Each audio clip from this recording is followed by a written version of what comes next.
Hi, my name is Brenda Lormel Raymond, oncology nurse practitioner, founder and lead consultant for VDI, a healthcare consulting company. In the United States, breast cancer remains a major concern, impacting countless lives.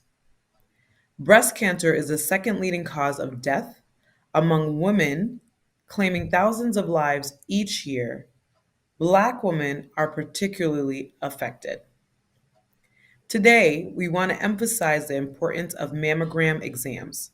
Breast cancer affects millions of women nationwide, but early detection can save lives. A mammogram is a simple, non invasive procedure that can detect abnormalities in the breasts before they can be felt. By scheduling regular mammograms, you're taking charge of your health and increasing the chances of early detection, which leads to better healthcare outcomes. We urge all women, especially those over the age of 40 years old, to prioritize getting their mammograms. It's a small investment of time that can have great impact on your health. Let's unite as a community to support and uplift all women in this battle.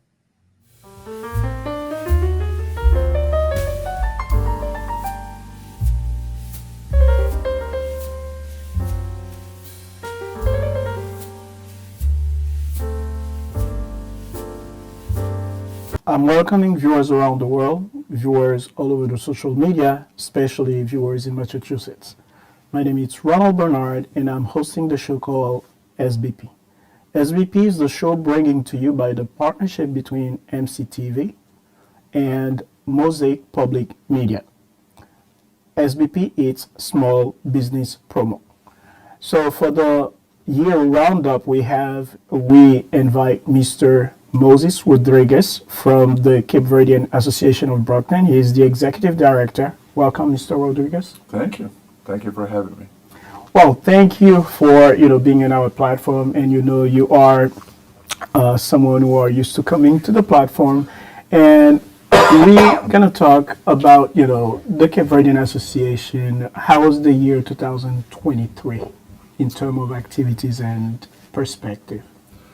Well, first and foremost, before we even begin, I just want to make sure that we acknowledge the fact that we lost quite a few members of our communities this year due to a variety of illnesses and issues. And for those people who have lost their loved ones, our sentiments, our deepest sympathies, and in hopes that 2024 will be a lot happier, more pleasant, and a lot more successful for a lot of us in our community. As you mentioned, I do run the day-to-day operations of the Cape Verdean Association, which is, it's not just a Cape Verdean Association, it's also the Immigrant Assistance Center of Greater Brockton, an organization that provides social services to the immigrant, or not just immigrants at the same time, as you know. Everybody. We have, white Americans, black Americans, purple Americans, it doesn't matter what color you are. You do come to our place looking for assistance that sometimes a lot of people feel more at home. You don't have to go through, a bunch of doors to get to. You don't have to go through a bunch of stairs to get to. It's a lot more convenient and a lot more welcoming to the community.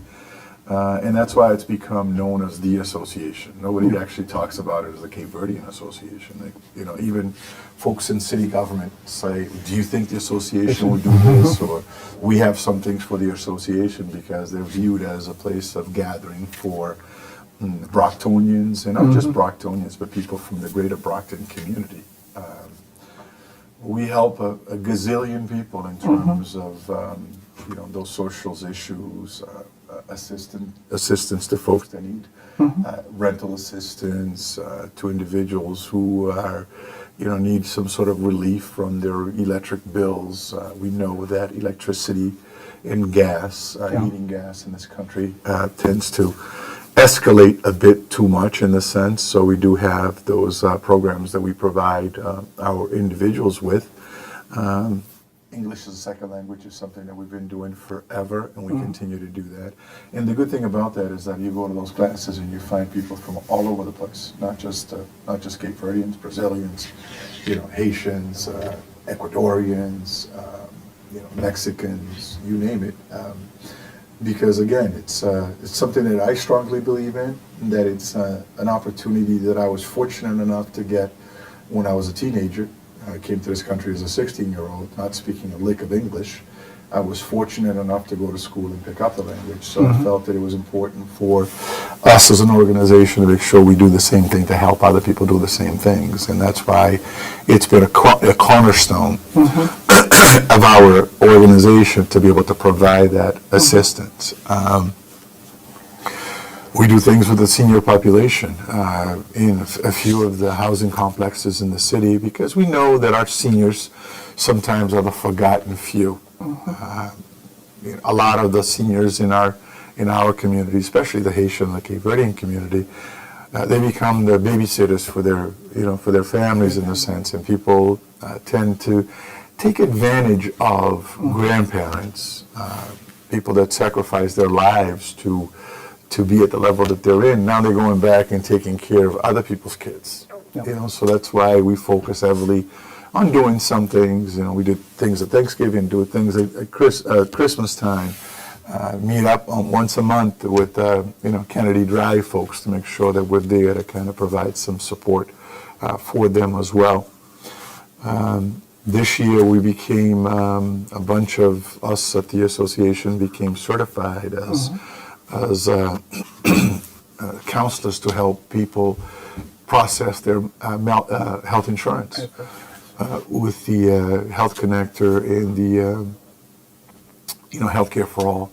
And we continue to do that on a daily basis. People show up with help, guidance how to get their health insurance and up to date. And because as you know, during COVID, there was a major stop of redeterminations that were required by Mass Health, and those stops or those leeways have been lifted this year, so therefore people have to go through the whole redetermination process again to get their health insurance up and running. So we're part of that whole, there's a bunch of organizations throughout the states that are doing this and helping people out.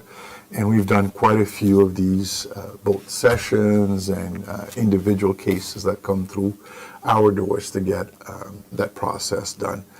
And as you know, we've been involved with the SBA, with the Small Business Administration, now completing that first phase of the pilot program. It is our hope that the Senate will, not just the Senate, but the U.S. Congress will get off their tushes and get the government funding going, and we'll be able to continue the SBA Community Navigator program, which has been very successful, at least in our community. Okay. When you look at, we have been able to assist individuals or small businesses apply for, I think it's over $15 million worth of grants. Wow. And a large number of those grants and loans have become reality in terms of people getting them. We continue to do that. As a matter of fact, at 2 o'clock I have a meeting with somebody that's coming to see me to help them with another application process and things like that. So, and then the icing on the cake to me has been the creation of the Greater Brockton Minority Business Association. As you know, in the Greater Brockton community, all the way up to Randolph, down to Taunton, through the Bridgewaters, we don't have a minority business organization. We've got a ton of businesses that call themselves home in that area, but there's not an organization that helps them in terms of understanding the process, navigating through the process. And that's why I think one of the major things that I think we accomplished in the last 2 years with this Navigator program was the creation of the Greater Brockton Minority Business Association. It's been a model because none of the other participants in this program have done something like that. Yep. We're the only ones that actually have done something that can live on its own beyond the grant process, beyond the life of the Navigator program, and it's designed to help small businesses. And one of the pledges that I actually make, and I make it to the president of that organization, which is Yves, is that starting in January, we're going to focus heavily and continue the work of, because as I said, there's a pause with the Navigator program, but the Greater Brockton Minority Business should not pause. Yeah. You know, we should still continue to have the meetings that we have. We should continue to work in position our businesses in a way that they can actually succeed. Because as you know, Ron, a lot of the businesses that became part of this group came to us with basically very little knowledge of how businesses function in the United States. They might be good business people in selling their product, but it's not just about selling your product. It's about running your business and running it properly. And you know that, you know, we had individuals that, you know, ran businesses utilizing their own Social Security numbers. They didn't even have an EIN number. We had businesses that have never heard of a business plan. You know, and we found that out the hard way when some funding was made available. But one of the ways that you can compete for those fundings, you have to have a business plan. And we know that a lot of them didn't even have that. Our businesses are still not taking advantage of all the free social media that exists out there.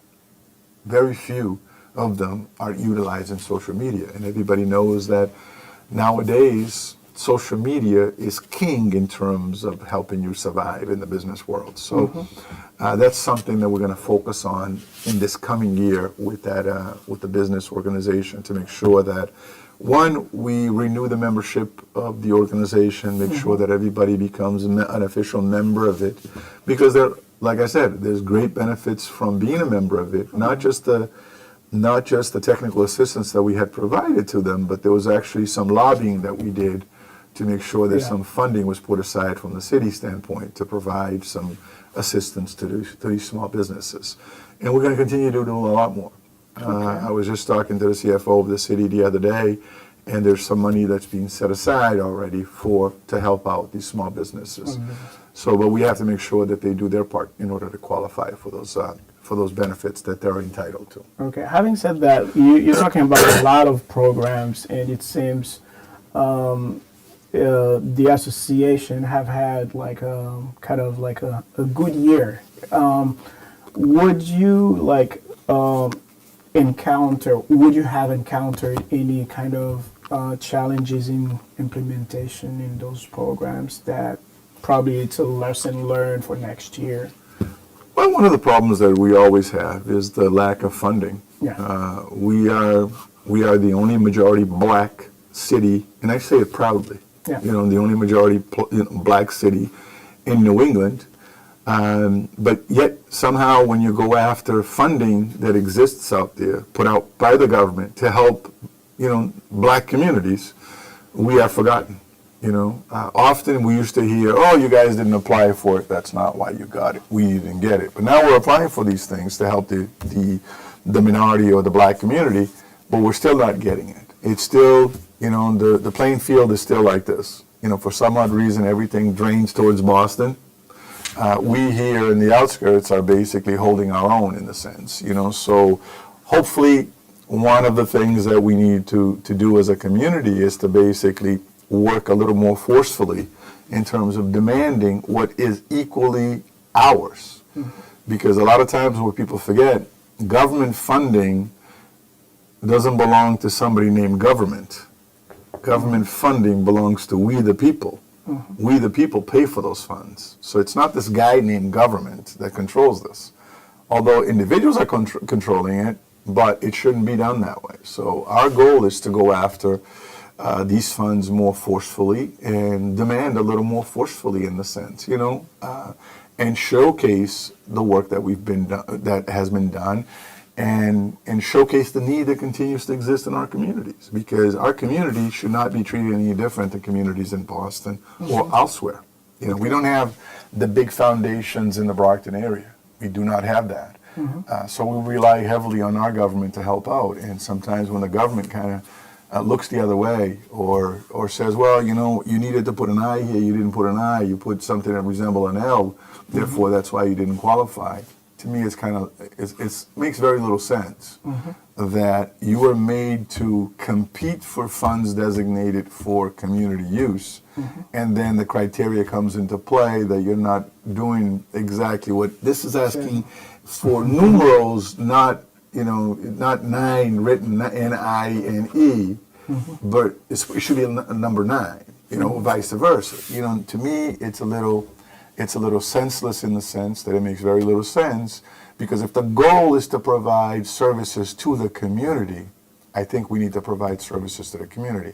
It shouldn't be done as you have these power organizations that are now multi-million-dollar organizations because they've got a VP of grant writing, a VP of development, a director of development, a director of this, director of that, whose sole job is to do that. Some of our smaller agencies, we're doing everything. We're the maintenance guy, we're the grant writer, we're doing this, we're doing that. And it makes it very hard for us to compete with those power organizations. But it should be up to the government to recognize that just because it's in a grant stack about yay big, it might not have the substance that it needs to deal with the issues in the community. We've got a minority city that should be treated as a minority city in terms of funding and stuff. We are a very violent community. Are we getting the dollars and cents from the government to help us deal with the violence in the community? The answer is no. Joe Blow from organization X, Y, and Z wrote a better proposal, but is it really resolving the problem, in our community? And the answer is no, because if it was, then it would be all set. Okay, so for next year, what is this perspective like, either for the association, and I think you go over something for the Greater Brockton Minority Business Association, but in perspective for next year for the association, what could we expect? Well, hopefully, again, Congress will get off its tush, and we have an appropriation sitting that was approved by the Appropriations Committee, and I want to thank our 2 senators, both Senator Markey, who was key on this, and Senator Elizabeth Warren for pushing for an appropriation for the association to go towards the development of the expansion project that we have at the association. That's good. We also have a foundation that is heavily looking to provide some funds to us, the Calum Foundation, that has met with us, has moved our process along. We're waiting on the Senate or in Congress. Once we get those funding, then the foundation will also kind of kick in their portion and stuff to help us expand our building right now, the building that we have, because we're not handicap accessible. We are, but not at all levels. Just the lower level is. This expansion will have an elevator, will have more bathrooms in different places and things like that. So that's what we're hoping to do. One, to get that building expanded, because it's been in the works for 10 years now. Okay. Hopefully we'll get that moving. So that is basically my priority one, to get that building developed and expanded. 2 is to continue to grow the programs that we have. Hopefully SBA will get its stuff together and continue to fund the program that we have run now for the last 2 years.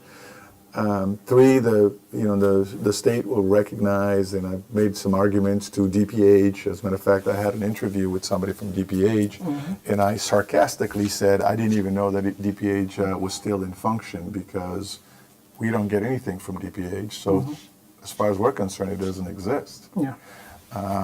So hopefully they'll change some of the ways they go about funding organizations that are truly, truly doing the work. I even told them, I said, we need to start demanding pictures. Show me pictures of you doing the program. Show me videos of you doing the program. Don't just put it in writing, because anybody can do that. Show me real life stuff. Show me real life stuff that you're doing that, and I think that's what they need to start doing. And turn this process from, a 100-page report to something that's more palpable in the sense, that makes a little more sense. so that you level the playing field a little bit better. Because we can't compete with multi-million-dollar organizations looking for funds. They've got the resources to fight the battle because somebody's dedicated. They've got people dedicated to do that. We don't. You know, you need money to make money. You know, so you can't do it just through your wishes. So that's what I'm hoping that will happen this year, that we get better recognition throughout, in the sense that, you know, we've been around since 1977. It wasn't just an organization that came out last year. You know, so we've struggled throughout these years to make a name for ourselves, to a point where, you know, going back to DPH, we got $0 from DPH, but we were able to vaccinate over 3,000 people with needles in their arms. Very few organizations can say that, you know. Yeah. Very few organizations can say that they did it without the funds. You know, some of them did it with the funds, but we did it without the fund. Okay. You know, so our goal is to continue to do the work that we're doing, perhaps to get, you know, some financial recognition from others to allow us to expand our program. We run a very successful summer program that we do every year with, you know, this year we had close to 300 kids involved in it, provided jobs to about 60 kids. Wow. To get them off the streets. Those are things that I think needs to be recognized, not a bunch of kids playing basketball. Basketball is good, or soccer is good, but a lot of the parents that I talk to appreciate the fact that their kids are working during the summer to be able to buy a pair of sneakers themselves, to be able to buy some clothing so that they can go to school with some new clothes, you know. And while they're working, they're off the streets, you know. But it seems that I mean, I had a discussion with some folks from the recreational offices from the state, that they're more interested in getting kids to play ball, you know, and not recognizing that a lot of the parents that I talk to, or the people that I see in my community, that, yeah, you can play ball, but if I have a choice between playing ball and earning something during the summer, keeping you safe, I'd pick that first, you know. And unfortunately, our government isn't doing that, because they want the flashy stuff, you know, so that they can come and do photo ops with a bunch of kids running around playing soccer, playing this, playing baseball, playing whatever they're playing.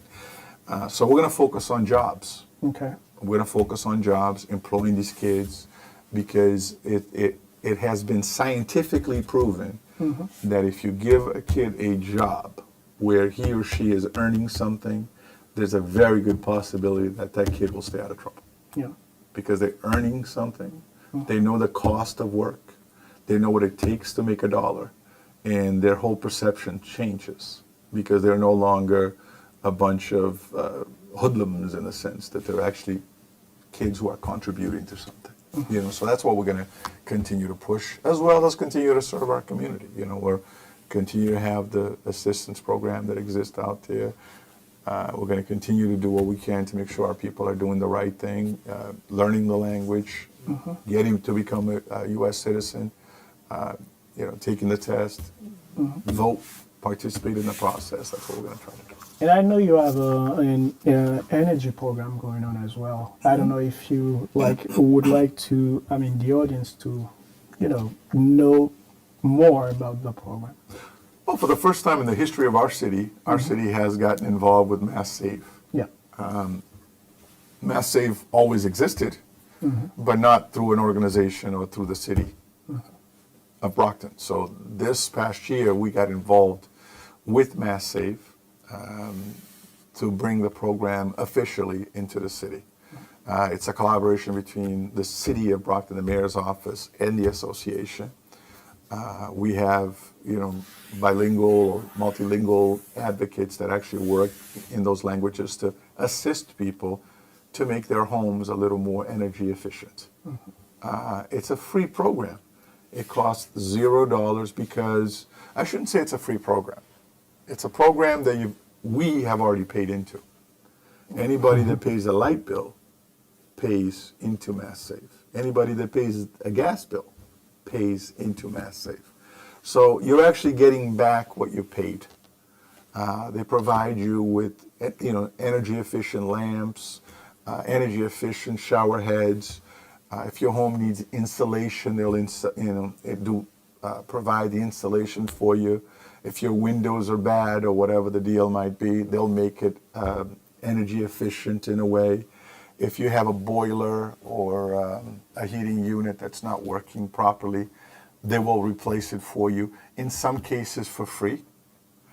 In some other cases, you'll contribute into it, but you're saving some money doing it through that process. So it's a program that is available to not just to homeowners, because once upon a time ago, it was just homeowners. Now it's anybody. If you rent an apartment, you rent a home, you as a renter can pick up the phone and call that number, and I'm sure Eves will put it in here somewhere, the number to Mass Safe, for people to call. And it's specific to Brockton. This is Brockton Saves, or the Greater Brockton Saves. It's a program, our program, for the Brockton program. And individuals can call and get this great benefit that exists out there, free of charge in most instances. And it doesn't cost you anything. And we have done a ton of referrals, you know, people who are getting into this thing. There's letters that were sent home for people to participate in this program. So they'll continue to do it. And it is my hopes that our people, especially people of color who in the past have not been involved in this process because sometimes it's forgotten, or the individuals whose English might not be as good as it should be, but there are ways to do it in your own native language. At least the four major languages in our community are covered by this program: English, Cape Verdean Creole, Haitian Creole, and Spanish. So if you speak those four languages, this program is there for you as well. And of course, if it's just English, English exists out there as well. So we have very little to lose in terms of participating in this program. And at the same time, it's the first time that the city as a whole is involved in this, because we had never been involved in that in the past. Okay. All the viewers, you're still listening to SBP, which is Small Business Promo. And we have the show, as I mentioned, doing the partnership between MCTV and Mosaic Public Media. So we have had Mr. Moses Rodriguez, who is the executive director of the association, the Cape Verdean Association of Brockton. And I want personally to say thank you to Mr. Moses, because I have a chance to work with you, and I know like what you have been doing in the city of Brockton, especially through the association, and I get to understand the dynamic, the work of, let's say, all the members of the association, and as well as many of the programs you have had for the resident of Brockton. As you mentioned, it's not the association, it's the Immigrant Center. And I like the way you call it, because it's helped not only people from Haiti, people from Cape Verde, people from other, it helps everybody. And I was witness of, white American come for services, and all the color, they all come for services. And which is something that, I'm not gonna say unusual, but it is something that very, very important for the community of Brockton. And someone who has the heart to give himself to work for the community, it's not easy to find that, because many people, they go about like either they are a little bit opportunist, or they go about like other interests. But you, based on my experience with you, I feel like your heart into the work that you've been doing in the community. So we're gonna close the conversation we have had. And how would you like to say anything like to the audience as we closing the conversation? Well, what I want to do, this is the month of December, so I know Christmas is right around the corner. I just want to wish our community, our entire viewership, a Merry Christmas, Happy Kwanzaa, Happy Hanukkah, or whatever it is that you celebrate around this time of year.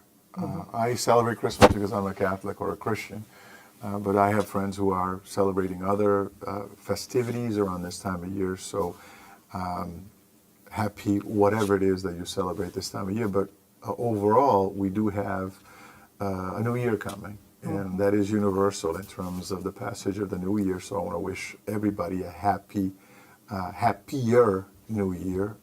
Hopefully, 2024 will be a better year. 2024, we will have national elections.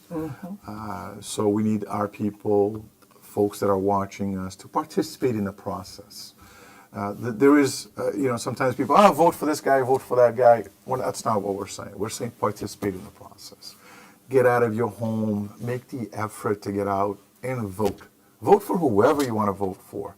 I have my candidates, my preferred candidates, but it doesn't matter what my preferred candidate is versus yours. But the important piece is for you to get out and vote.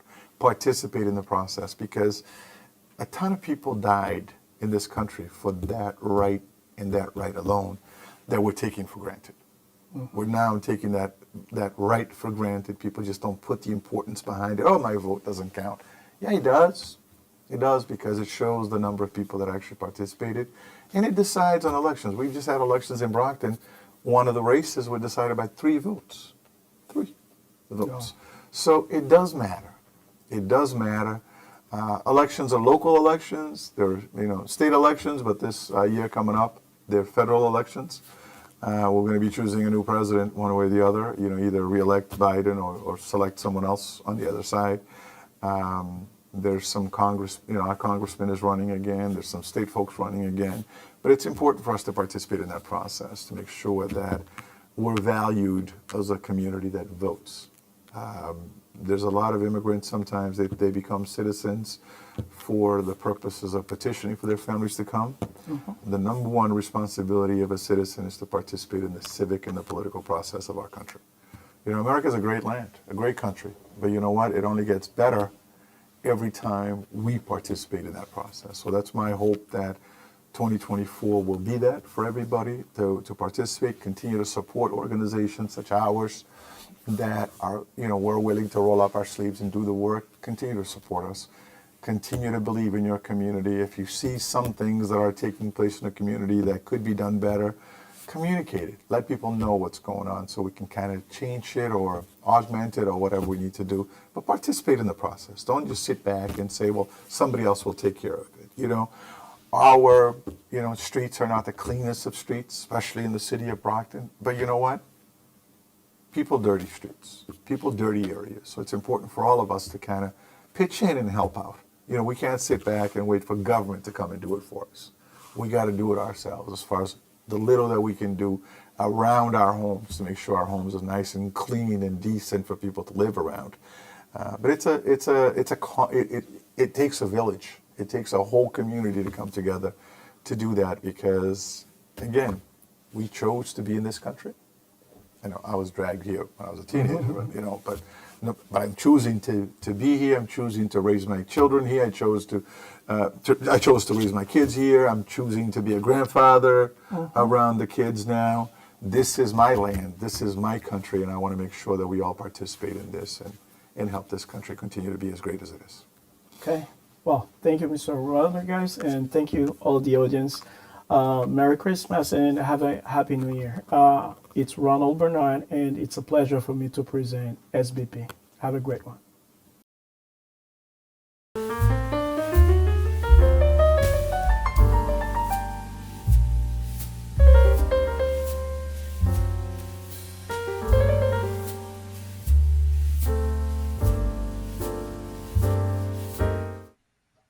Hi, my name is Brenda Lormel Raymond, oncology nurse practitioner, founder and lead consultant for VDI, a healthcare consulting company.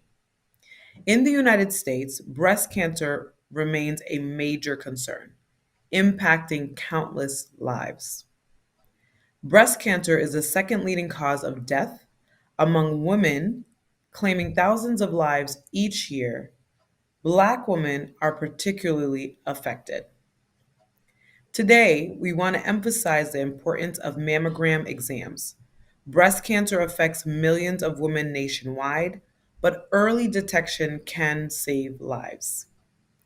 A mammogram is a simple, non invasive procedure that can detect abnormalities in the breasts before they can be felt. By scheduling regular mammograms, you're taking charge of your health and increasing the chances of early detection, which leads to better healthcare outcomes. We urge all women, especially those over the age of 40 years old, to prioritize getting their mammograms. It's a small investment of time that can have great impact on your health. Let's unite as a community to support and uplift all women in this battle.